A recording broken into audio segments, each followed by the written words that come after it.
Welcome to this episode of Historical Secrets. I'm Haijin. Today, we will journey through time together to explore the rich and enduring history of France. France, a country located in Western Europe, also has a history spanning thousands of years.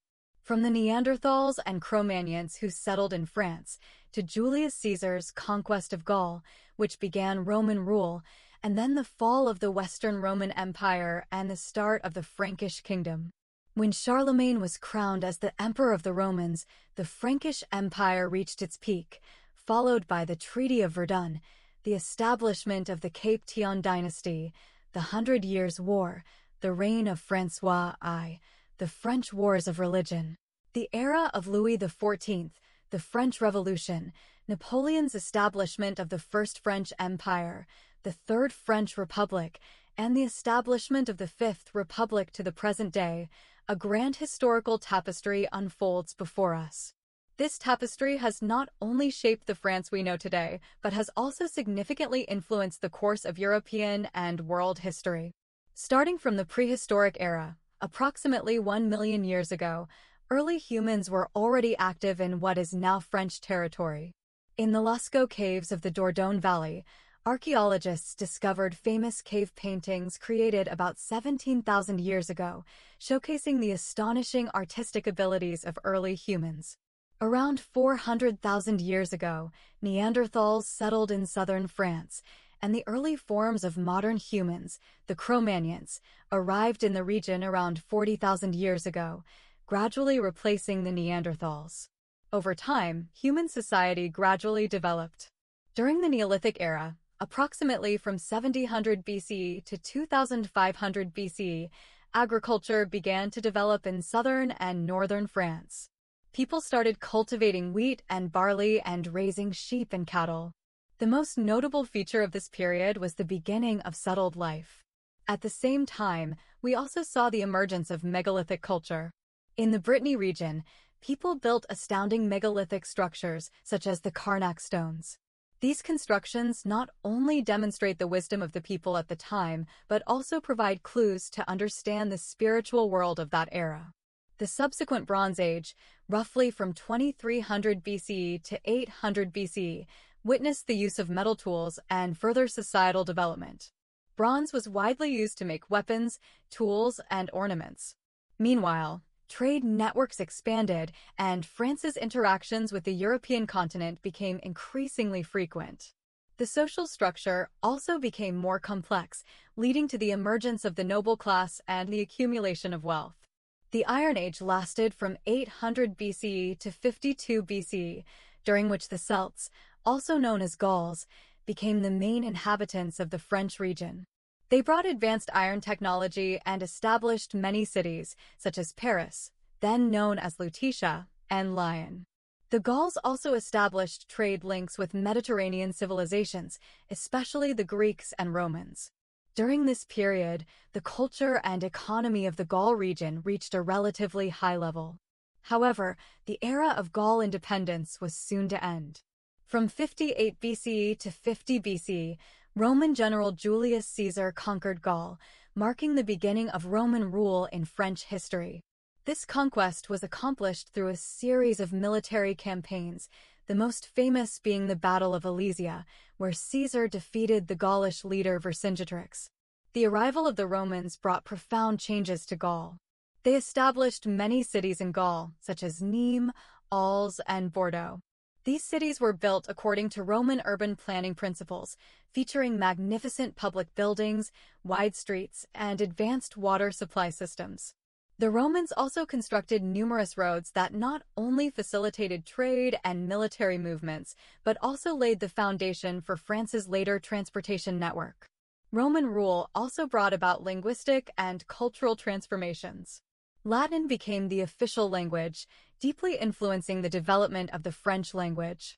Many Gauls began adopting the Roman way of life, wearing Roman-style clothing, using Roman-style furniture, and even participating in Roman-style entertainment activities. This process is known as Romanization. In terms of religion, significant changes occurred during Roman rule. Initially, the Romans allowed the Gauls to retain their religious beliefs, but also introduced the worship of Roman gods. However, from the 2nd century onwards, Christianity began to spread in Gaul. Although Christians initially faced persecution, by the 4th century, Christianity had become the state religion of the Roman Empire, and the Gaul region also embraced this new faith on a large scale. However, prosperity was short-lived. By the late 3rd century, the Roman Empire began to decline, facing pressure from Germanic tribes' invasions. In 406 CE, the Vandals, Alans, and Suebi invaded Gaul on a large scale. This invasion marked the end of Roman rule and the beginning of a new era. In 476 CE, the Western Roman Empire fell, and Roman rule in Gaul officially ended. With the decline of the Roman Empire, a new power began to rise, the Franks. The Franks were a Germanic tribe that gradually established a vast kingdom spanning present-day France, Germany, and the Low Countries. This period is known as the Frankish Kingdom era, lasting from 481 CE to 987 CE. In 481 CE, Clovis became the king of the Salian Franks. He was an outstanding military leader and statesman. In the Battle of Soissons in 486 CE, Clovis defeated Roman general Syagrius, laying the foundation for the Frankish kingdom. This victory made Clovis the ruler of northern Gaul, paving the way for future expansion. Another significant decision made by Clovis was converting to Christianity in 496 CE. This decision not only influenced his personal faith, but also laid the religious foundation for the future development of the entire Frankish kingdom. Clovis' conversion gained him the support of the Church and facilitated the integration of the Franks with the Gallo-Roman population. Clovis' descendants continued to rule the Frankish kingdom, which we refer to as the Merovingian dynasty. However, over time, the power of the kings gradually waned, and the position of the mayor of the palace, effectively the regent, began to hold real power. The most famous mayor of the palace was Charles Martel. In 732 CE, he repelled the invading Muslim forces at the Battle of Tours, earning the title Savior of Christendom. In 751 CE, Pepin III, the son of Charles Martel, deposed the last Merovingian king and established the Carolingian dynasty. The most distinguished ruler of this dynasty was Pepin's son, Charlemagne. Charlemagne was one of the greatest rulers of medieval Europe, expanding the Frankish kingdom's territory to an unprecedented extent, including present-day France, Germany, northern Italy, and northern Spain. On Christmas Day in 800 CE, Charlemagne was crowned as the Emperor of the Romans in Rome. This event was highly symbolic, marking the revival of the Western Roman Empire's traditions and establishing Charlemagne as the leader of the entire Christian world. Charlemagne was not only a military conqueror, but also a promoter of cultural revival, known as the Carolingian Renaissance. He supported education, established a palace school, and encouraged learning and artistic creation. During this period, the production of manuscripts, architectural art, and music all saw significant advancements. However, after Charlemagne's death, his empire quickly fragmented. In 843 CE, the Treaty of Verdun divided Charlemagne's empire into three parts: the West Frankish Kingdom, the predecessor of modern France, the Middle Frankish Kingdom, and the East Frankish Kingdom, the predecessor of modern Germany. This division laid the foundation for the formation of the independent states of France and Germany. In the 9th and 10th centuries, France also faced invasions by the Vikings. These seafaring raiders from Scandinavia frequently invaded France, causing significant destruction along the coasts and riverbanks. To address this threat, in 911 CE, King Charles III of the Franks signed the Treaty of Saint-Clair-sur-Epte with Viking leader Rollo, ceding the region of Normandy to the Vikings in exchange for peace. Although this decision seemed like a compromise at the time, in the long run, it paved the way for the establishment of the Duchy of Normandy and the later significant role of the Normans in European history. In 987 CE, French history entered a new turning point. Hugh Capet of the Capet family was chosen as the King of France, marking the beginning of the Capetian dynasty. This dynasty would rule France for over 800 years, until the outbreak of the French Revolution in 1792. The establishment of the Capetian dynasty signified the formal emergence of France as an independent kingdom. Hugh Capet established the tradition of hereditary monarchy, laying the foundation for the Capetian dynasty. He also began forming close ties with the church, gaining ecclesiastical support. This alliance between the monarchy and the church would become an important feature of medieval French politics. The subsequent kings, such as Robert II, Henry I, and Philip I, continued to consolidate royal power but also faced challenges from the nobility. During this period, France was still a feudal society, and the actual power of the king was often limited by the great nobles. Louis VI, known as Louis the Fat, was an important monarch of the Capetian dynasty. He significantly strengthened royal authority, suppressed lawless nobles, protected merchants and peasants, and promoted economic development. His policies laid the foundation for the expansion of royal power and fostered urban development and commercial prosperity. Louis VII participated in the Second Crusade, which, although unsuccessful, deepened in his conflict with Henry II, King of England. This conflict eventually led to the 100 Years' War between France and England. Philip II, also known as Augustus, was one of the most outstanding monarchs of the Capetian dynasty. He greatly expanded the royal domain and reclaimed territories such as Normandy. In 1214, he defeated the English and Holy Roman Empire coalition in the Battle of Bouvines, establishing France as a major European power. This victory not only consolidated France's territorial integrity, but also significantly elevated the prestige of the monarchy. Philip II also supported the development of the University of Paris, fostering culture and education. Under his rule, Paris began to develop into a cultural and academic center of Europe. Louis IX, known as Saint Louis, was a highly respected king renowned for his piety and justice.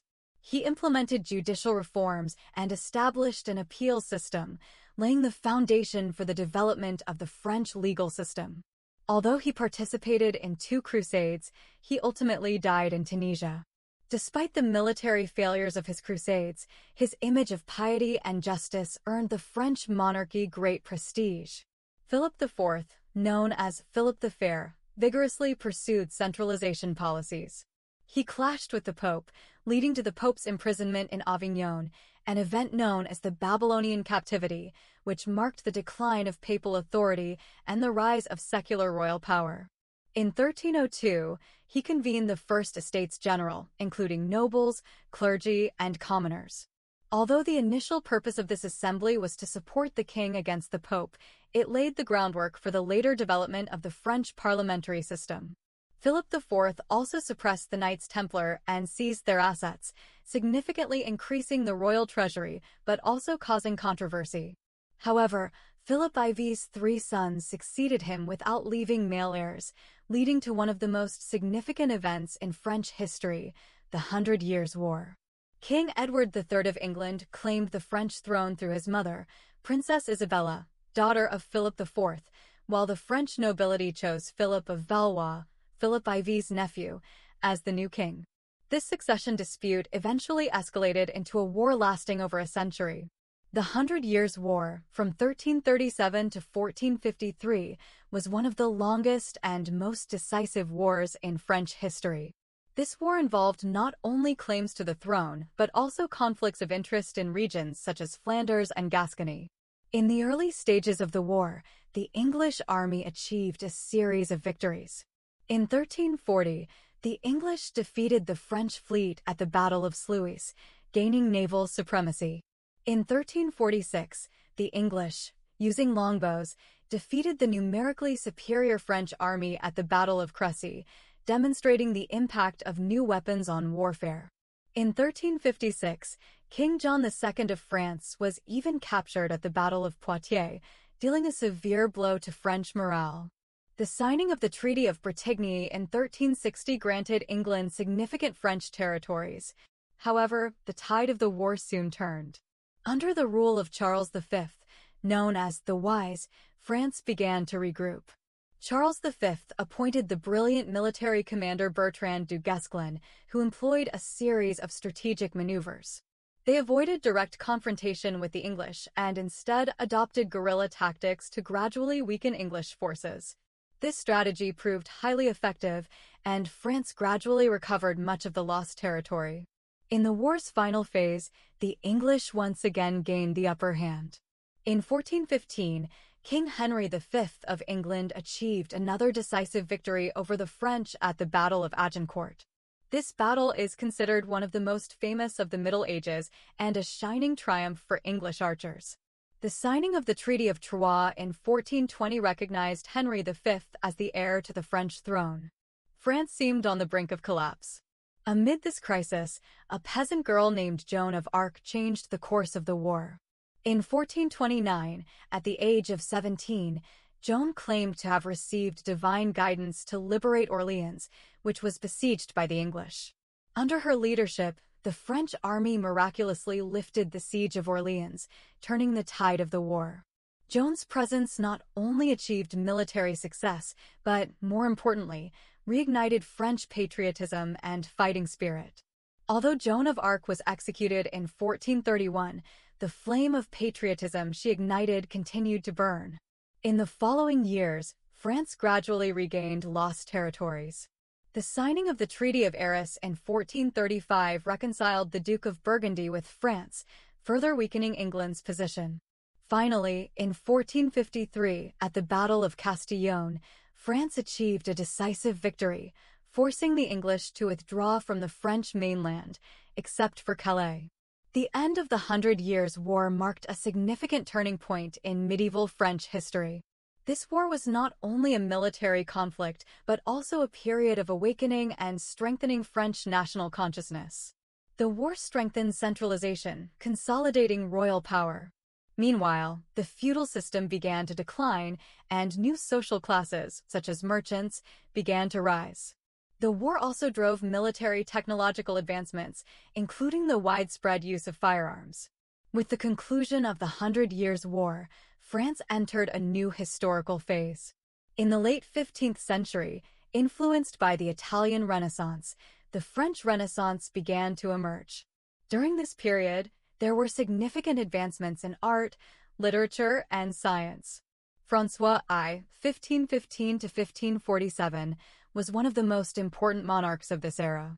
He was a king passionate about art and literature and actively supported the Renaissance movement. He invited many Italian artists to France, most notably Leonardo da Vinci, who spent his final years in France with his famous painting, the Mona Lisa. François I also built many Renaissance-style castles, such as Château de Chambord. These castles not only represent architectural masterpieces, but also symbolize the French Renaissance. In literature, works like Rabelais' Gargantua and Pantagruel, and Montaigne's Essays had a profound impact on French literature. These works reflect humanist ideas, emphasizing individual value and rational thinking. However, this period was also marked by religious turmoil. In the early 16th century, Protestant ideas began to spread in France. Martin Luther's Reformation ideas quickly found followers in France, known as the Huguenots. The spread of Protestantism sparked a strong reaction from the Catholic Church, leading to decades of religious wars. In 1562, the massacre of Vassy triggered the outbreak of religious wars. Over the following decades, France was engulfed in bloody civil wars. These wars were not only religious conflicts, but also struggles for political power. The St. Bartholomew's Day massacre in 1572 was one of the bloodiest events of this conflict, resulting in the deaths of thousands of Huguenots in Paris. Ultimately, Henry IV ended the religious conflicts. Originally a Protestant, Henry converted to Catholicism in 1593 to gain the support of Catholics. It is said that he remarked, "Paris is well worth a Massachusetts." In 1598, he issued the Edict of Nantes, granting religious freedom to Huguenots. Although this edict did not completely resolve religious tensions, it brought long-term peace to France. The reign of Henry IV marked the beginning of a new era for France. He not only ended the religious wars, but also promoted economic development and encouraged agriculture and industry. His chief minister, the Duke of Sully, implemented a series of economic reforms, enriching the French treasury and laying the foundation for future prosperity. In the 17th century, France reached the height of absolute monarchy. During the reign of Louis XIII, Cardinal Richelieu served as the chief minister, significantly strengthening royal authority. Richelieu suppressed the power of the nobility, implemented centralization policies, and supported the development of culture and the arts. He founded the French Academy, an institution that continues to play an important role in preserving and promoting the French language. The zenith of French absolute monarchy was during the reign of Louis XIV, known as the Sun King. Louis XIV epitomized absolute monarchy with his famous saying, "L'État, c'est moi, I am the state." He reigned for 72 years, making him one of the longest-reigning monarchs in European history. Under Louis XIV's rule, France became the cultural center of Europe. He built the magnificent Palace of Versailles, an architectural masterpiece and a model for European monarchs. Versailles became a symbol of power as Louis XIV moved the entire court there, ensuring the nobility was under his control and away from their lands. Louis XIV also significantly developed the arts and culture. He supported playwrights like Molière, Racine, and Corneille, elevating French classical literature to its peak. In music, he supported composers like Lully, fostering the development of French opera. In science, he established the French Academy of Sciences to support scientific research. In economic matters, Louis XIV appointed Jean-Baptiste Colbert as Minister of Finance, implementing mercantilist policies. Colbert actively promoted manufacturing, encouraged exports, restricted imports, and sought to make France economically self-sufficient. He also expanded the navy and colonial empire, laying the foundation for French overseas expansion. However, Louis XIV's reign also had its darker aspects. He engaged in a series of expansionist wars, such as the Franco-Dutch War, the War of the League of Augsburg, and the War of the Spanish Succession. While these wars expanded France's influence, they also depleted the nation's resources, imposing a heavy burden on the people. In 1685, he revoked the Edict of Nantes, leading to the flight of many Huguenots, which adversely affected the country's economy and culture. After Louis XIV's death, his great-grandson Louis XV ascended the throne. During Louis XV's reign, France maintained absolute monarchy, but its national power began to decline. France participated in the War of Austrian Succession, 1740 to 1748, and the Seven Years' War, 1756 to 1763, but the outcomes were unfavorable for France, leading to the loss of many overseas colonies, especially in North America. However, this period also saw a flourishing of French thought and culture. The Enlightenment emerged in France, with philosophers such as Voltaire, Rousseau, and Montesquieu profoundly impacting society. They advocated for ideals of liberty, equality, and democracy, critiquing the absolute monarchy and promoting reason and science. These ideas laid the theoretical foundation for the subsequent French Revolution. In science, France made significant advancements.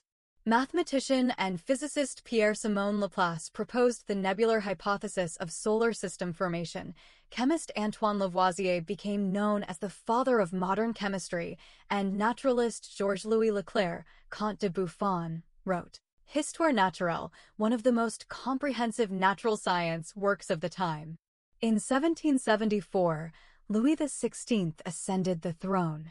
He was a kind but indecisive ruler who struggled to implement effective reforms in the face of a worsening fiscal crisis and growing social unrest.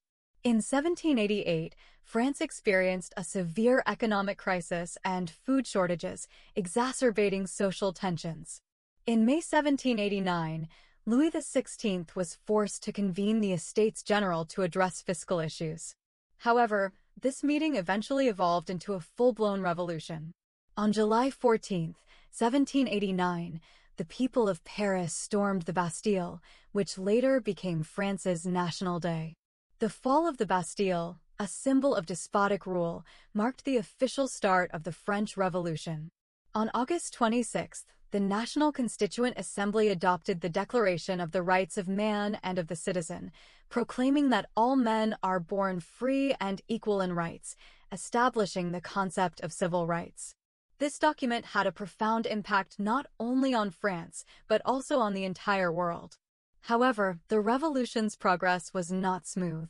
In 1791, France adopted its first constitution, establishing a constitutional monarchy. However, Louis XVI and Queen Marie Antoinette's attempt to flee Paris incited public anger. In August 1792, the people of Paris rose up, overthrowing the monarchy and establishing the French First Republic. In January 1793, Louis XVI was executed, shocking Europe and marking the revolution's entry into a more radical phase. Over the following year, the Jacobin leader Maximilien Robespierre implemented the Reign of Terror. Thousands of people were accused of being enemies of the revolution and executed, including many early revolutionary leaders. However, the Reign of Terror ultimately led to Robespierre's downfall. In July 1794, Robespierre was executed, ending the Reign of Terror. The subsequent establishment of the Directory attempted to restore order, but faced severe economic problems and political instability. Amid this turmoil, a young officer began to rise to prominence, Napoleon Bonaparte. Napoleon achieved a series of victories on the Italian battlefield, becoming France's most popular general. In 1799, he orchestrated the coup of 18 Brumaire, overthrowing the Directory and establishing the consulate with himself as first consul. In 1804, Napoleon crowned himself emperor, establishing the First French Empire. Napoleon was a brilliant military strategist and statesman. He implemented a series of domestic reforms, the most significant being the promulgation of the Napoleonic Code. This code systematically organized French civil law and became the foundation of modern French legal systems, influencing the laws of many countries worldwide. Militarily, Napoleon conducted a series of spectacular campaigns. The Battle of Austerlitz in 1805, known as the Battle of the Three Emperors, saw Napoleon defeat the combined Austrian and Russian forces. In 1806, he defeated the Prussian army at the Battle of Jena. In 1807, he signed the Treaty of Tilsit with Russia, reaching the peak of his power. However, Napoleon's ambition eventually led to his downfall. In 1812, he led a massive invasion of Russia, attempting to consolidate his European dominance through conquest. However, this campaign became the greatest disaster of his military career. The harsh Russian winter and resilient resistance inflicted heavy losses on Napoleon's army, ultimately forcing a hasty retreat. In just a few months, Napoleon's Grande Armée was nearly annihilated. In 1814, the Allies captured Paris, forcing Napoleon to abdicate and be exiled to the island of Elba. However, he did not give up. In 1815, Napoleon escaped from Elba, returned to France, and rallied a new army, beginning his so-called 100 Days' reign. However, this restoration did not last long. In June of the same year, Napoleon was defeated at the Battle of Waterloo by the British and Prussian forces, ending his rule for good. Napoleon was exiled to the remote island of St. Helena, where he spent the remainder of his life. Napoleon's defeat marked the beginning of a new historical phase for France. In 1815, the Bourbon Restoration took place and Louis XVIII became king. However, this restoration did not reinstate the old regime. French society had undergone profound changes, with revolutionary ideals deeply ingrained, making the old feudal system impossible to restore. In 1830, the July Revolution broke out in France, overthrowing the rule of Charles X and establishing the July monarchy. Louis-Philippe became king, known as the Citizen King, for his attempt to maintain power through cooperation with the bourgeoisie. However, the July monarchy did not address the deep-seated issues within French society. The acceleration of industrialization led to rapid economic growth but also exacerbated social tensions. The working class faced harsh living conditions, widening wealth gaps, and growing discontent. In 1848, another revolution erupted in France, toppling the July monarchy and establishing the Second Republic. Louis Napoleon was elected president, leveraging his family's prestige and promises of social reform to win voters' support. However, Louis Napoleon was not content with merely being president. In 1851, he staged a coup, dissolved the parliament, and declared himself emperor the following year, establishing the Second Empire as Napoleon III. During Napoleon III's reign, France experienced rapid industrialization and urban modernization. Paris underwent extensive renovation, with broad boulevards, modern drainage systems, and grand public buildings transforming it into one of the world's most beautiful cities. However, Napoleon III's foreign policies were marked by adventure and failure. He participated in the Crimean War and intervened in Italian unification, but suffered a crushing defeat in the Franco-Prussian War of 1870. The Prussian army swiftly defeated France, leading to Napoleon III's capture and the collapse of the Second Empire. In 1871, the Paris Commune uprising broke out, marking the first attempt by the working class to establish their own government. Although the Commune lasted only 2 months, its impact was profound, becoming a symbol of later socialist and communist movements. Subsequently, France established the Third Republic, gradually building a stable republican regime. During the Third Republic, France continued to advance industrialization and modernization. Colonial expansion reached its zenith, with France establishing a vast colonial empire in Africa, Southeast Asia, and the Pacific. However, domestic political instability persisted, with ongoing struggles between right-wing and left-wing factions, further exacerbated by the Dreyfus Affair, which deeply divided society. Entering the 20th century, France faced new challenges. World War I broke out, and as a key member of the Allies, France made tremendous sacrifices. After the war, France regained Alsace and Lorraine, but suffered severe economic and social damage. Post-war reconstruction required significant efforts, and France experienced economic fluctuations and political instability in the 1920s and 1930s. In 1939, World War II erupted. In 1940, Germany launched a blitzkrieg, swiftly occupying France. France was divided into an occupied zone and a Vichy government-controlled zone. The Vichy regime, led by Marshal Pétain, was a pro-German puppet government. Meanwhile, General Charles de Gaulle, in London, established the Free France movement, continuing the resistance against Nazi Germany.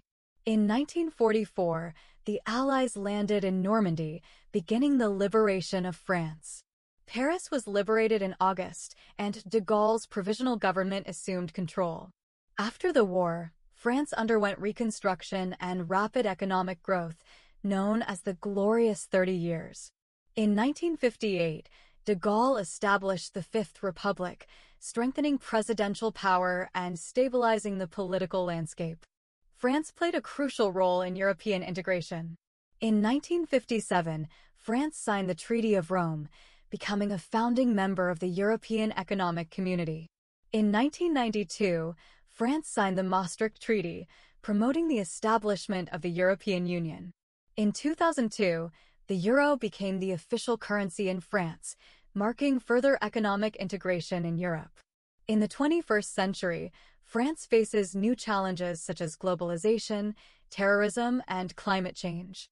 In 2015, a series of severe terrorist attacks in Paris shocked the world. In 2018, the Yellow Vest movement erupted, reflecting societal dissatisfaction and tensions. In 2020, the COVID-19 pandemic significantly impacted France's economy and society, prompting the government to implement a series of measures to address the crisis. Today, France continues to play a vital role in global affairs as a core member of the European Union.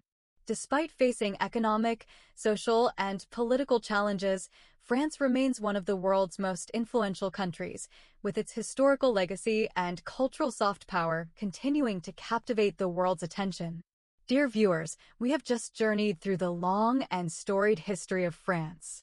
From the ancient Gaul civilization to modern France, This nation has undergone countless transformations and challenges. France has not only shaped its own national character, but has also had a profound impact on Europe and the world. The ideas of the French Revolution, the legal system of the Napoleonic Code, the philosophical insights of Enlightenment thinkers, and the achievements in art, literature, and science are all integral parts of human civilization. By understanding the history of France, we gain insight not only into the country's past, but also into the formation of contemporary Europe and the global landscape. France's experiences, both its successes and lessons, provide valuable references for contemplating national development, social change, and cultural heritage.